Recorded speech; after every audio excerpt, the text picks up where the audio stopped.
Le MBA Finance d'entreprise, Fusion Acquisition et Banque d'affaires, FUSAC, permet à nos étudiants de se préparer à des postes qui n'ont jamais été aussi intéressants et à une finance qui ne cesse d'évoluer et notamment à se digitaliser.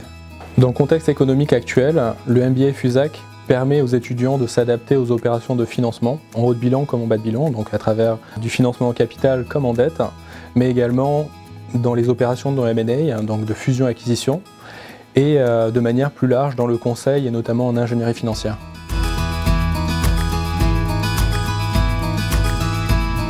Notre MBA dispose de 3 principaux avantages. Le premier, il a été classé 6e au classement des meilleurs masters Ed Universal. Le second, un corps professoral de qualité, dont des enseignants qui sont des praticiens à forte valeur ajoutée. Et le troisième, une formation pluridisciplinaire en alternance, dont les modules sont en constante adaptation en fonction des demandes du marché du travail.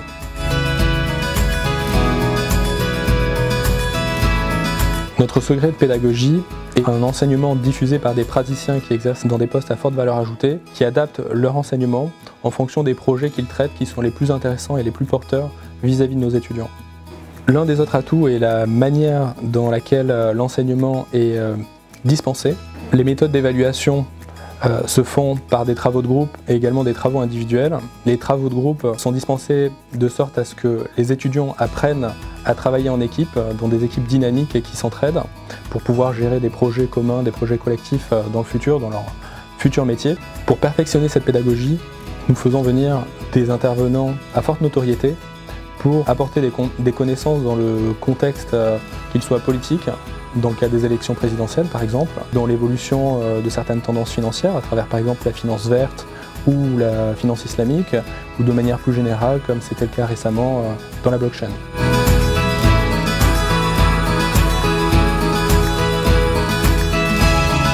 Dans le cadre de la mise à jour annuelle des modules d'enseignement, nous avons prévu cette année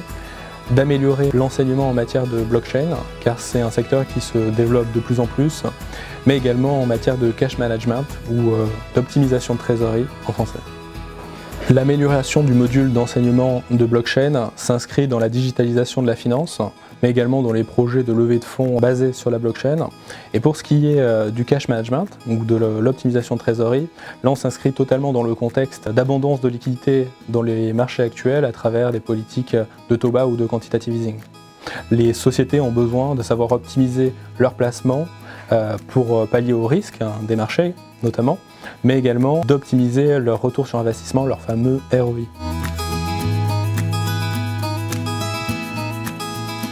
À l'issue du MBA, nos étudiants se portent essentiellement vers des métiers d'audit et d'analyse financière, mais également de contrôle de gestion, de private equity, de M&A, de transaction services, de façon plus large également vers le métier de chargé d'affaires, chargé de projet,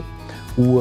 RAF, responsable des affaires financières, ou directeur des affaires financières, ou assistant justement de ces postes-là. Ce MBA est une formation pluridisciplinaire qui permet de facto à nos étudiants d'être très efficients en mêlant différentes compétences dans le cadre du poste qu'ils exercent et notamment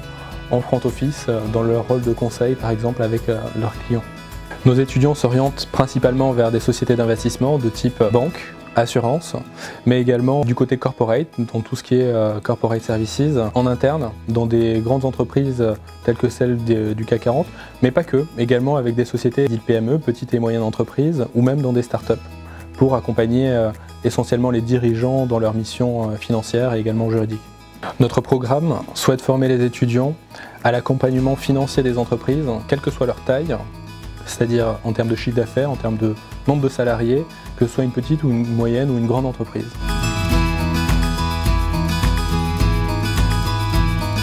Notre formation est différente des autres, déjà car elle s'établit en alternance. L'alternance, historiquement, c'était souvent les métiers, les petits métiers manuels, très techniques, et la finance ou le droit ont été vraiment les 2 derniers bastions à s'ouvrir à la finance. Donc on est parti du prérequis qu'il fallait que les étudiants puissent capitaliser sur de l'expérience, ce qu'attend le marché du travail. Le second point, c'est l'implication des professeurs, leur implication en matière d'enseignement et de diffusion du cours, en prenant par exemple le cas du cours du mémoire, où les intervenants vont au-delà de la matière et transforment le cours de méthodologie en un cours d'art oratoire, d'art de rhétorique, de dialectique, afin d'améliorer la réussite de nos étudiants dans leur milieu professionnel. Autre exemple, dans le cadre des opérations de fusion-acquisition, dites M&A en anglais, nous avons également un intervenant qui est un avocat qui intervient tous les jours dans le cadre de ses plaidoiries aux tribunaux de commerce notamment, et qui permet aux étudiants, dans le cadre de son enseignement, de maîtriser les secrets de la réussite d'une opération d'acquisition. Pour moi, le bon profil pour intégrer notre formation, naturellement, est avant tout d'avoir de bonnes connaissances en finance, mais également en comptabilité, en contrôle de gestion, en management, en droit, essentiellement des matières qui sont liées à la finance, mais surtout faire preuve d'une grande motivation, d'une implication. On cherche à savoir quel est le moteur, qu'est-ce qui drive nos étudiants. De même, il est vital pour nous que nos étudiants maîtrisent différents facteurs humains pour savoir s'impliquer dans la culture d'entreprise là où ils occuperont un poste, que ce soit du côté professionnel, car la formation est en alternance, pour rappel, mais également en cours vis-à-vis de l'atmosphère générale de la classe, et là, non pas dans la culture d'entreprise, mais dans la culture de l'école. Donc nous attendons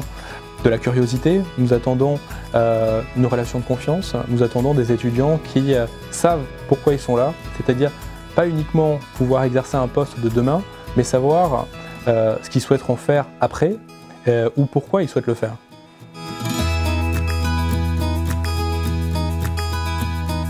Pensez à poser toutes vos questions à notre équipe pédagogique qui se fera un véritable plaisir d'y répondre.